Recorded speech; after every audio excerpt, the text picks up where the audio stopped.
Episode number 46, it's called Selection. You read in Matthew 25, verse 31 till 33, when the Son of Man comes in his glory, and all the angels with him, he will sit on his throne in heavenly glory.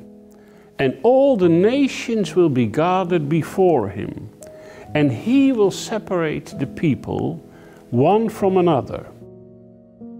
As a shepherd separates the sheep from the goats, he will put the sheep on his right and the goats on his left. Selection. All the signs of the times point towards the coming of the Lord and towards the coming of his kingdom, the kingdom of peace and righteousness. Then all the promises he gave to Israel will be fulfilled for Israel.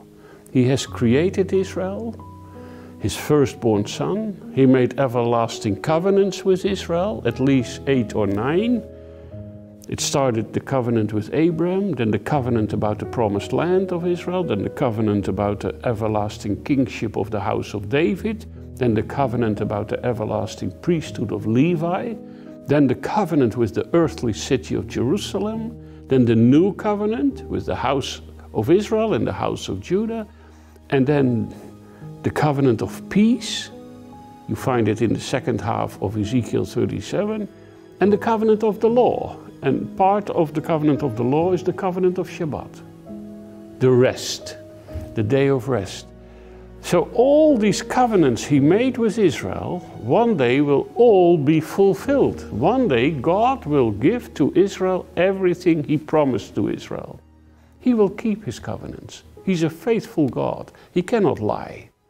He will fulfill for Israel all the promises he gave to Israel, and he will fulfill for the church everything he promised the church.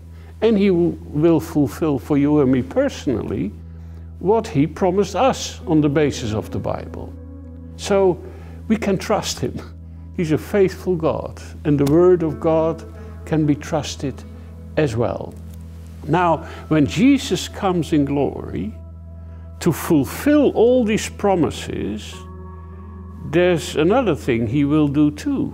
He will gather the nations before him. He will sit on his throne in Jerusalem, and there will be a judgment upon the nations. And he'll do selection. My wife, Marianne, and I have visited in due course practically all the former concentration camps of the Nazis in Germany and in Poland. It's incredible. There, for the first time, I understood what selection is. When the cattle wagons, the trains loaded with Jews, came to the camp, there was always a small railway station and a ramp, a platform. They were driven out of the wagons, stood on the ramp, and then the German officers, the Nazis, and the doctors did selection.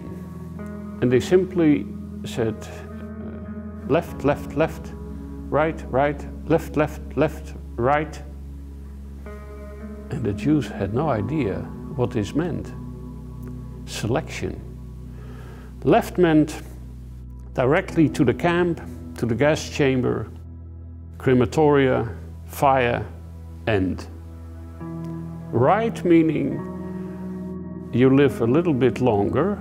I can use you for some horrible medical experiments, or I can use you as a whore, a prostitute for the troops, or I can use you for kind of slave labor in the factories around the camp, So you live a little bit longer, but in the end, you will also go left.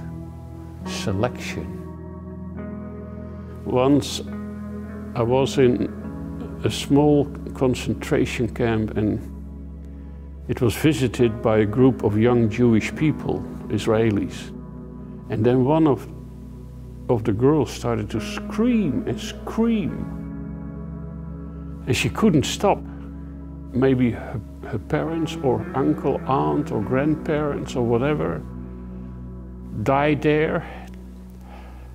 And the only thing I could do is go to her and say, Am Israel Chai, the people of Israel are alive. Stand up, walk tall, take your little Israeli flags and put them on the doors of the crematoria with all the ashes. There's in that camp still a whole heap of ashes with small pieces of bone sticking out and a concrete roof in order that the rain will not wash away the ashes.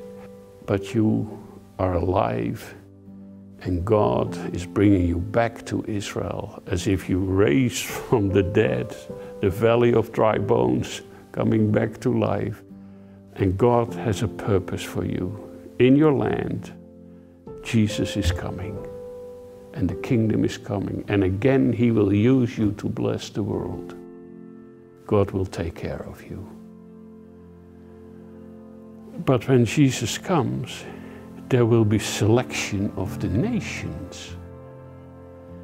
Then He will say, left, left, left, right, right, left, left. Right meaning, enter into the kingdom, you who are blessed. Right, you live. Left, it literally says in the Bible, go to hell. Now, who is going right of the nations, who will enter into that beautiful kingdom of peace and righteousness on earth? Which nation will go right? Which nation will go left? He says, whatever you have done, O nations, for one of the least of these brothers of mine, you've done it to me. These brothers of mine, these Achenebisch Jews, as we say in Holland, these worthless Jews, these poor Jews, these whatever, when they lived among you, how did you treat them?